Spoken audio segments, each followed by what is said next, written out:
नमस्कार, मैं हूं आपके साथ गौरव राजेंद्र। बुलेटिन की शुरुआत करते हैं। छत्तीसगढ़ के बस्तर वासियों के इस दिवाली के अवसर पर बड़ी सौगात मिलने वाली है। बहुप्रतीक्षित बस्तर संभाग के पहले सुपर स्पेशलिटी अस्पताल की मांग पूरी होने वाली है। जानकारी के अनुसार डिमरापाल जगदलपुर में 211 करोड़ की लागत से बना 10 मंजिला सुपर स्पेशलिटी अस्पताल का 29 अक्टूबर को नरेंद्र मोदी वीडियो कॉन्फ्रेंसिंग के जरिए इसका लोकार्पण करेंगे। मेडिकल कॉलेज जगदलपुर प्रबंधन के अंतर्गत चलने वाले इस सुपर स्पेशलिटी अस्पताल के शुभारंभ के लिए तैयारी शुरू कर दी गई है, लेकिन सुपर स्पेशलिटी अस्पताल में स्टाफ की अब तक अलग से भर्ती नहीं हुई है।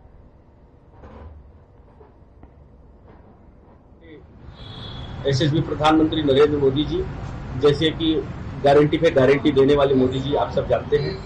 एक गारंटी के साथ हमारे बस्तर को एक नया सौगात मिलने वाला है, जो सुपर स्पेशलिटी हॉस्पिटल के रूप में, और हमारे जो विशाल बस्तर के लोगों को स्वास्थ्य क्षेत्र के लिए एक नया आयाम होगा, जिससे हमारे यहाँ के गरीब किसान, मजदूर और हमारे जनजाति के लोगों को इस सुपर स्पेशलिटी हॉस्पिटल से स्वास्थ्य लाभ मिलेगा। और ऐसे ही कई ऐसे विकास कार्य का मोदी जी के द्वारा लगातार हमको सौगात मिलता रहा है। हमारे शाह काम करने वाले हमारे विष्णु साहिब जी का लगातार उनका विकास कार्य को उनका पहला प्राथमिकता है, इसलिए एक नया ऐतिहासिक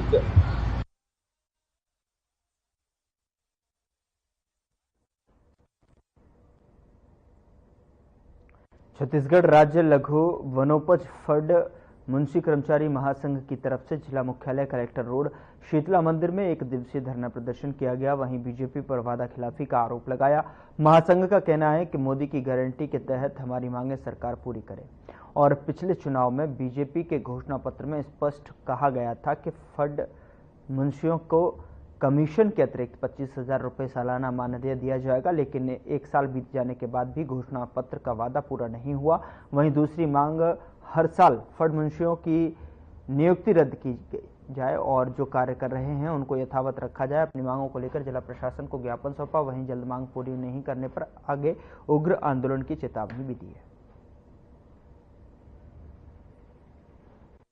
नाम तो रोहिदास सोरी है, मैं नरहरपुर ब्लॉक से बिलोंग करता हूं।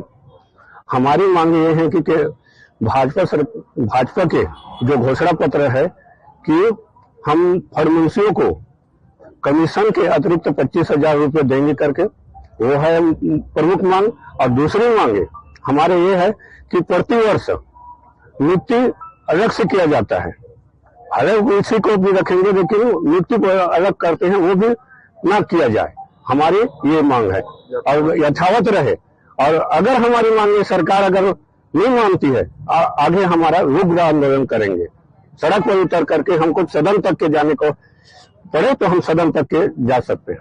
मेरा नाम भीमचंद कोठवार है, मैं जिला उनिया भानु प्रतापपुर का अध्यक्ष हूँ। हमारी मांग ये है कि माननीय प्रधानमंत्री जी ने कमीशन छोड़ 25,000 रुपये वार्षिक मानदेय देने की घोषणा की थी, लेकिन साल भर हो चुका है, आज तक वो नहीं दिया है। इसलिए हम प्रदेश स्तर में और उसके आह्वान में आज हमारे कांकेर जिला में आज एक दिवसीय प्रदर्शन कर रहे हैं। अगर वो हमारा मांग को आज पूरा नहीं करता है तो हम आगे और लड़ाई लड़ेंगे, आंदोलन करेंगे। अभी तो एक ही दिन का हम धरना प्रदर्शन कर रहे हैं, है ना। और एक और हमारी और मांग है शासन प्रशासन से कि हर साल जो हमारी नियुक्ति होती है वो नियुक्ति यथावत रहे। हर साल नियुक्ति जो निकालते हैं आदेश वो बंद किया जाए। बस हमारी पीसीसी चीफ दीपक बैज समेत कांग्रेस के नेता बलरामपुर दौरा पर हैं और इस मामले में सांसद बृजमोहन अग्रवाल का बयान सामने आया है। बृजमोहन अग्रवाल ने कहा कि उनके पास कोई काम नहीं है और खाली बैठे हैं तो घूमते रहें, और कांग्रेस पार्टी अपने 5 साल के कार्यकाल को याद कर ले। अब तक प्रदेश में जितनी घटनाएं हुई हैं उसमें कांग्रेस के लोग पाए गए हैं। उन्होंने कहा कि कांग्रेसी आज बौखलाए हुए हैं और बौखला कर छत्तीसगढ़ को अशांत करने की कोशिश कर रहे हैं। घटनाएं आपने देखी हैं, उन घटनाओं में कांग्रेस के लोग शामिल पाए गए हैं और उससे लगता है कि कहीं न कहीं कांग्रेस पार्टी,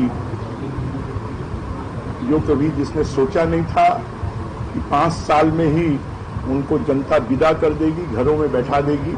अब वो उससे बौखलाए हुए हैं और बौखलाकर छत्तीसगढ़ को अशांत करने की कोशिश कर रहे हैं।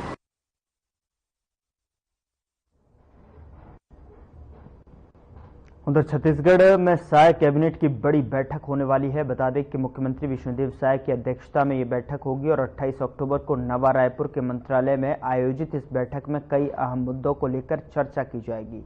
बैठक को लेकर मंत्री श्याम बिहारी जायसवाल ने कहा कि संभवतः औद्योगिक नीति पर चर्चा होगी। ताकत के साथ हमारे कार्यकर्ता लग चुके हैं। देखिए, मृत परिवार के प्रति मेरी बेहद संवेदना है। जो मृतक हैं वो मेरे स्वास्थ्य विभाग से भी थे। मैं उनको अपनी ओर से श्रद्धांजलि देता हूं और पूरे परिवार को इस दुख को सहने की भगवान क्षमता दे, शक्ति दे, उसके लिए प्रार्थना भी करता हूं। कांग्रेस के लोग ऐसे शोक संतप्त परिवार से मिलने जाएं, इसमें कोई कहीं दिक्कत नहीं है। हर किसी को जाना चाहिए, मानवता के नाते जाना चाहिए। लेकिन कोई राजनीतिक मंशा लेकर जाना, अगर ऐसी मन में राजनीति हो तो ये गलत है। और मैं बताना चाहूंगा, जहां तक कांग्रेस की बातचीत है, उनके समय में किस प्रकार से पूरा प्रदेश चल रहा था। पूरा प्रदेश अपराध का गढ़ बन गया था। मीडिया को मार रहे थे, नेताओं को मार रहे थे। बदलापुर की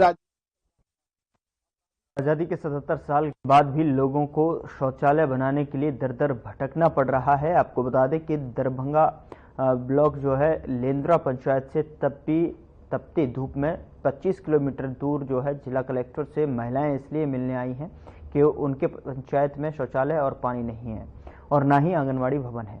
बीते 10 सालों से शौचालय बनाने की मांग करते करते थक इसलिए गई कि उनकी कोई सुनने वाला ही नहीं है। क्या अधिकारी, क्या नेता, सबसे महिलाएं मन्नतें करती रहीं कि साहब शौचालय बनवा दीजिए, मजाल है कोई इनकी समस्या सुन ले। वहीं कलेक्ट्रेट में तपती धूप में मासूम बच्चों को लेकर खड़ी परेशान महिलाओं ने बताया कि वे 10 सालों से शौचालय बनाने की मांग करती आ रही हैं, लेकिन अब तक कोई सुनवाई नहीं हुई। 10 साल हो गया। क्या क्या नहीं है वहाँ? शौचालय, नल जल, आंगनबाड़ी, मीतानीन। कहाँ मिले थे? ये हम लोग सरपंच से भी मिले और इसको को बोल के भी देखे, नहीं हुआ। नहीं। अभी क्या किससे मिले? अभी आ रहा है पर वापस जा रहा है वो सर, नहीं हो रहा है। तो शौचालय में कितना दिक्कत हो रहा है आप लोग को? बहुत ज्यादा दिक्कत हो रहा है सर, पानी का भी, शौचालय का भी। आंगनबाड़ी बच्चे लोगों को दूर हो रहा है, मांझीगुड़ा से थोड़ा बहुत दूर हो रहा है। इसलिए हम लोग का अभी कलेक्टर साहब से मुलाकात हो गया है, बनाएंगे बोल के बोल रहे हैं।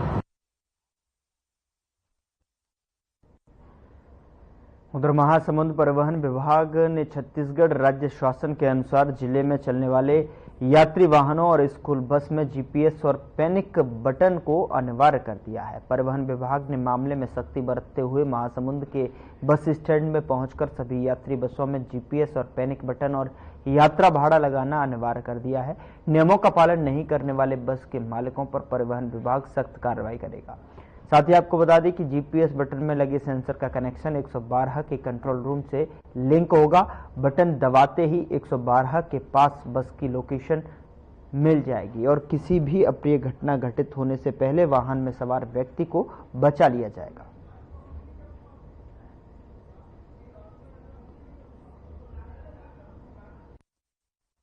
देखिए क्या है, किराया सूची के समय में संबंध में कुछ शिकायतें प्राप्त हो रही थी हमको, और हमारे परिवहन आयुक्त महोदय के द्वारा भी निर्देशित किया गया है कि सभी जो चल रही है आपके जिले में बसें, उसमें सभी में किराया सूची चस्पा किया जाए जो शासन ने दर निर्धारित किया है वो।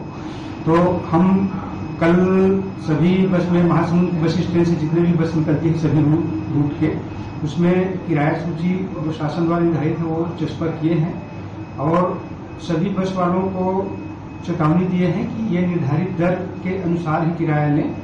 और उन लोग सूचित किया गया है कि यदि इसके पश्चात कोई शिकायत प्राप्त होती है तो नियमानुसार आप कार्रवाई की जाएगी। अभी विभाग द्वारा कोई ऐसा टोल फ्री नंबर तो जारी नहीं किया गया है और अभी जनता की सुविधा के लिए कोई अपरिस्थिति होती है उसके लिए पैनिक बटन लगाया जा रहा है। बसों में जीपीएस के माध्यम से जोड़ा गया है और पैनिक बटन लगाया गया है जिसका कंट्रोल रायपुर में 112 के कार्यालय में है। वो जैसे मान लो कोई गाड़ी दुर्घटना हो गई या किसी के साथ कुछ अनैतिक व्यवहार हुआ, ये है उस संबंध में पैनिक बटन दबाने से उसकी जो कॉल कंट्रोल रूम में जाएगी, कंट्रोल रूम से वो तुरंत लोकेट हो जा रही है, गाड़ियां जो है लोकेट हो जाती है, तुरंत उसको मालिक के पास में फोन आ जाता है तो आवश्यकता है। उधर आईआईटी भिलाई के चतुर्थ दीक्षांत समारोह में राष्ट्रपति द्रौपदी मुर्मू शामिल हुई, जहां राज्यपाल रमेन डेका और मुख्यमंत्री विष्णुदेव साय सहित अन्य जनप्रतिनिधियों ने पुष्प भेंट कर उनका आत्मीय स्वागत किया।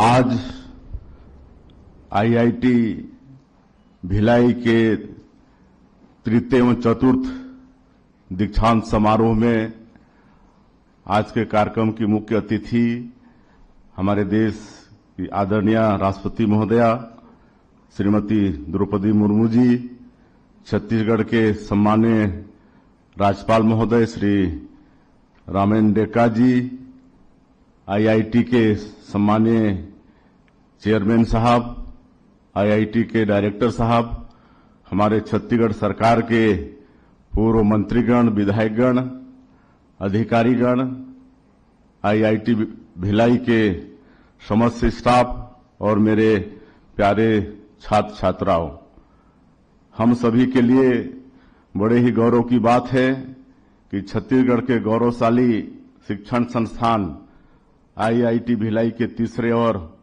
चौथे संयुक्त दीक्षांत समारोह में देश की राष्ट्रपति श्रीमती द्रौपदी मुर्मू जी उपस्थित हैं। इस मंच पर उनकी उपस्थिति से मैं स्वयं को भी गौरवान्वित अनुभव कर रहा हूं। आज की इस अवसर पर वर्ष 2023 और वर्ष 2024 बैच के जो विद्यार्थी अपनी दीक्षा पूरी कर रहे हैं, उन सभी को, उनके माता पिता को और उनके प्राध्यापकों को मैं बहुत बहुत बधाई देता हूं। इस संस्थान का शिलान्यास हमारे यशस्वी प्रधानमंत्री श्री नरेंद्र मोदी जी ने 14 जून 2018 को किया था। संस्थान के इस आधुनिक स्थायी परिसर को उन्होंने 20 फरवरी 2024 को राष्ट्र को समर्पित किया था। छत्तीसगढ़ में माननीय प्रधानमंत्री जी ने आईआईटी भिलाई जैसे गौरवशाली संस्थान की नींव रखी तो उन्होंने इस राज्य के स्वर्णिम भविष्य की भी नींव रख दी। यह समय तकनीक का समय है। जिस देश और प्रदेश के पास तकनीक की ताकत होगी वह उतनी ही तेजी से विकास करेगा। आज भारत दुनिया की तीसरी बड़ी अर्थव्यवस्था बनने की ओर अग्रसर है।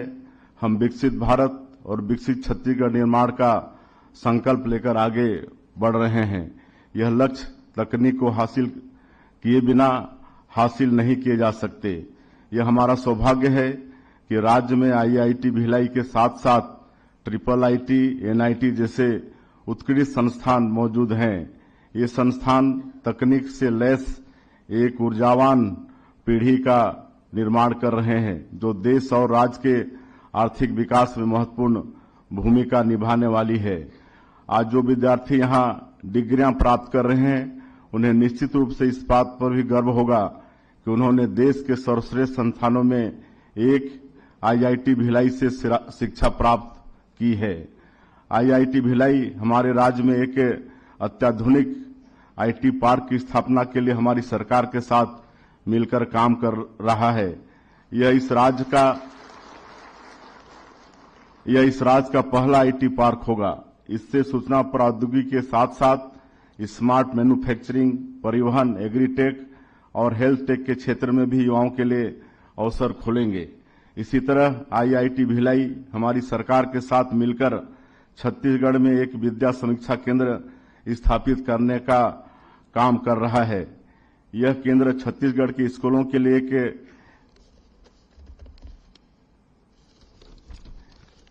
एआई आधारित सेंट्रलाइज कमांड और नियंत्रण केंद्र तैयार करेगा। यह हमें स्कूलों के प्रदर्शन, बुनियादी ढांचे और छात्रों की संख्या आदि के संबंध में जानकारियां प्रदान करेगा। इससे नीतियों के निर्माण और संसाधनों के वितरण के संबंध में सटीक निर्णय लेने में हमें सहायता मिलेगी।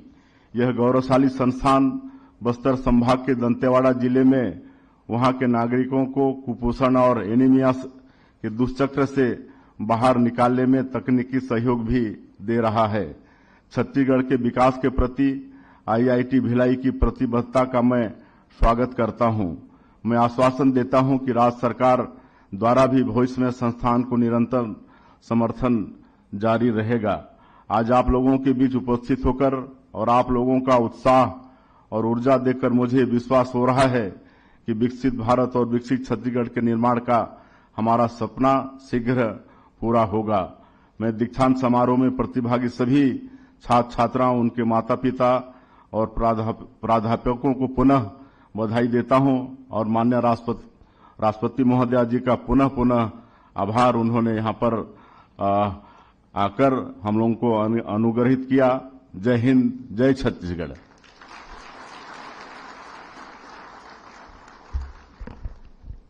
I now invite the guest of honor, Honorable Governor of Chhattisgarh, Shri Ramen Dekha, to come and speak.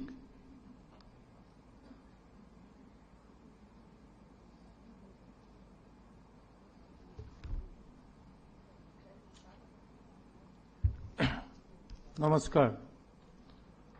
Srimati Draupadi Murmu, Honorable President of India, Sri Vishnu Dev Sai, Honorable Chief Minister of Chhattisgarh, Sri K. Venkataraman, Chairman Board of Governors, IIT Bhilai, Sri Rajiv Prakash, Director, IIT Bhilai, Honorable MLAs, Professors, and my dear students and parents and guardians. I extend my warm greetings and congratulations to all of you on this historic occasion of the third and fourth joint convocation of IIT Bhilai. It is an honor for all of us in Chhattisgarh that our Honorable President has graced us with her presence in this ceremony today. We hope you will continue to grace us with your presence and wisdom on other such august occasion in the future as well. The establishment of IIT Bhilai in Chhattisgarh in the year 2016 fulfilled a long-standing lacuna in the higher education ecosystem of the state. The permanent campus of this institute was dedicated to the nation by our Honorable Prime Minister Sri Narendra Modi on 28 February 2024. It is a matter of great pride for us that an institute of national importance with global reach and vision is now flourishing in our state. Within a short span of time, this institute has made significant progress in carving its space in the hearts and minds of the people of Chhattisgarh. The government of Chhattisgarh has rendered all possible assistance at every step towards the establishment and nurturing of the institute, whether it be provisioning of land and resources or coordination with various administrative branches of the government. Chhattisgarh is renowned as the rice bowl of India. Our state is rich in natural resources and minerals as well as cultural heritage. This institute is working with various branches of our government on issues of direct social and economic relevance to the people of our state. We are glad to see that many memorandum of understanding has been signed between Chhattisgarh government's departments, agencies, and IIT Bhilai. Some projects are regarding rejuvenation of river, capacity building of district administrations, and to preserve intangible heritage of the state. The institute has also held a number of workshops in the domains of healthcare innovation, literacy, and indigenous knowledge systems, wherein stakeholders from our government have participated enthusiastically. These and similar initiatives are only the beginning of holistic and robust partnership between Chhattisgarh government and this institute. With mutual support and collaboration, I am confident that the students and faculty of this institute will contribute in many significant ways towards the development of our state and people. I congratulate all the students, faculty, and staff of this institute for their achievements so far and wish them well for future laurels that they will bring to this institute and to our state and nation. My dear students, you go through the life story of our Madam Honorable President of India, Draupadi Murmuji, how she still clears all the tempests faced in her life. She is the icon of women empowerment. So give her a big hand.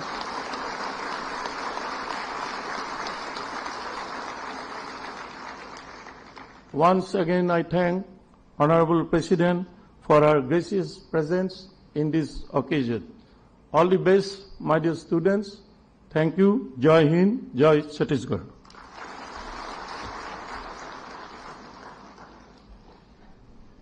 May I request the Chairman of the Board of Governors to invite the Chief Guest to give the convocation address.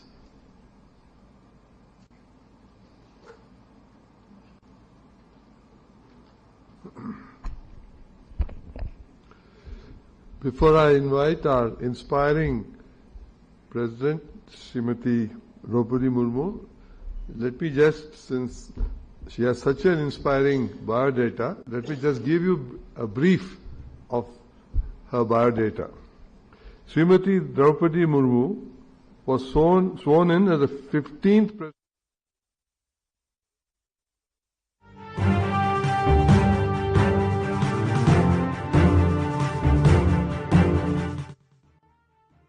दीक्षांत समारोह है। ये प्रशंसनीय है कि ये परिसर अत्याधुनिक शिक्षण और अनुसंधान सुविधाओं के साथ विकसित किया गया है तथा इसके फ्यूचरिस्टिक डिजाइन और निर्माण में प्राकृतिक संसाधनों का उपयोग किया गया है। मुझे ये भी बताया गया है कि इस परिसर में रिन्यूएबल एनर्जी का उपयोग किया जा रहा है और ये जीरो वेस्ट डिस्चार्ज कैंपस है।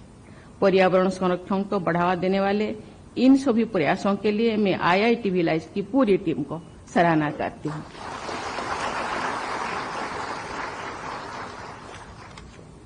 ये प्रसन्नता की बात है कि अपनी स्थापना के 8 वर्षों से ही IIT भिलाई ने युवाओं की शिक्षा संबंधी आकांक्षाओं को पूरा करने की सफल प्रयास किए हैं।